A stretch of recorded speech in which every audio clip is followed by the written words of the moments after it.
Welcome everyone. Today I will explain the sources of international law. Now you can see and listen to my explanation.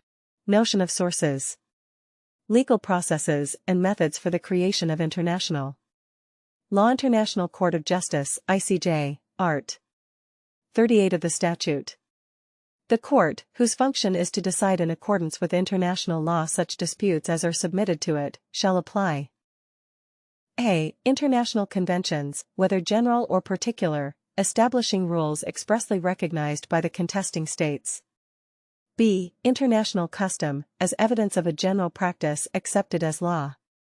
C. The general principles of law recognized by civilized nations. D. Subject to provisions of Article 59, judicial decisions and the teachings of the most qualified publicists of the various nations, a subsidiary means for the determination of rules of law. Customary law. Objective, material, element, state practice. Subjective, psychological, element, conviction of states that their conduct is governed by law. Opinio juris, sive necessitatis. Potential forms of state practice. Diplomatic correspondence. Policy statements. Press releases. Official manuals on legal questions. National laws. Judgments of domestic courts. Practice of international organizations.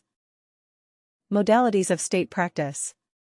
Duration, depends on the circumstances, but requires repetition, no instant practice. Uniformity and generality. 1969, ICJ.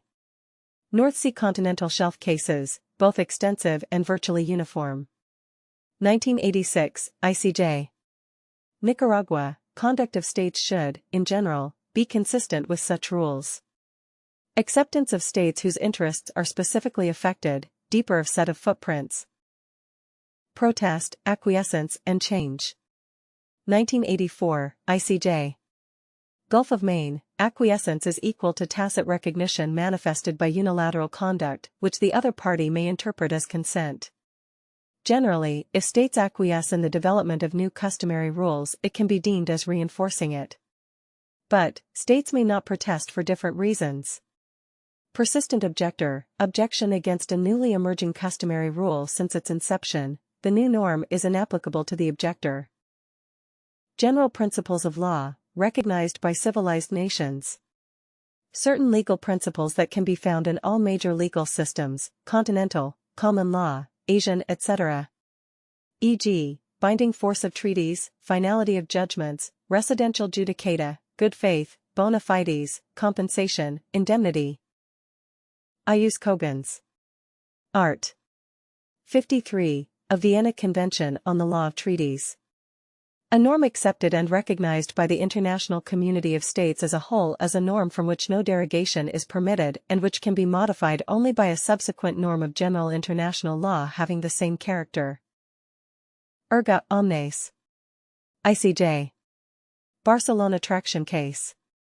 Erga omnes obligations, owed to the international community as such. Legal norms which protect the entire international community. It is the legal interest of all states to enforce them. Prohibition of genocide, slavery, aggression, racial discrimination, right to self-determination, humanitarian rules.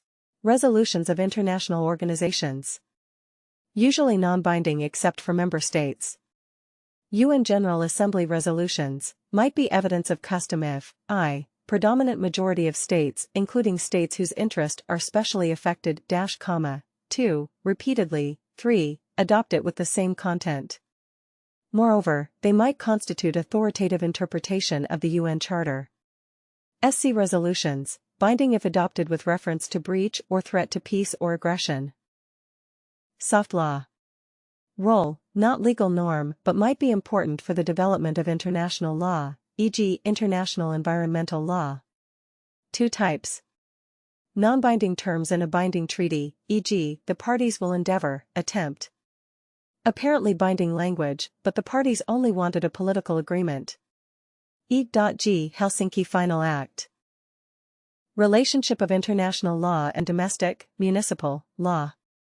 Dualism, international law and domestic law are separate legal orders, cannot overrule each other. International legal rules become domestic norms through transformation. Monism, international law and domestic law comprise of one single legal system. Incorporation, international law is automatically part of the law of the land. Thank you for watching and listening to my explanation until the end. I hope you understand my explanation. See you in the next video.